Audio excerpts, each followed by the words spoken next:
Hello children, welcome back to Easy Maths. Now we are going to learn about metric measures. Now we have to learn about measuring units of length. To measure the length of the objects, we use units such as millimeter, centimeter, decimeter, meters, decometer, hectometer and kilometer. Conversion of units of measurement.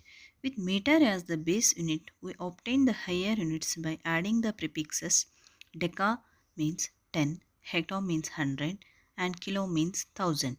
We obtain the lower units by adding the prefixes deci. Deci means 1/10.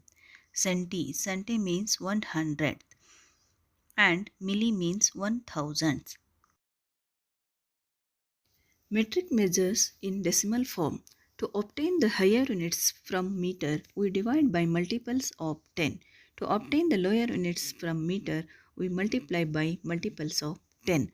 To convert a higher units to the lower units, multiply by 10, 100 and so on.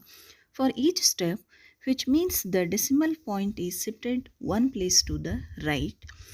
To convert the lower units to the higher units, divide by 10, 100, 1000 and so on. For each step, which means the decimal point is shifted one place to the left. Example, to convert 7.43 kilometer to hectometer, we have to multiply 7.43 by 10, we get 74.3 hectometer. Here, shift decimal one place to the right. Conversion of lower units to higher units. For example, convert 906.7 meter into decameter, hectometer and kilometer. 906.7 is divided by 10, we get 90.4. Shifting decimal point one place to the left. You can try these.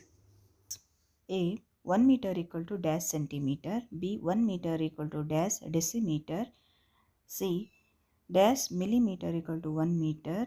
D. 2000 decimeter equal to dash hectometer. E. 1 dash equal to 100 decimeter.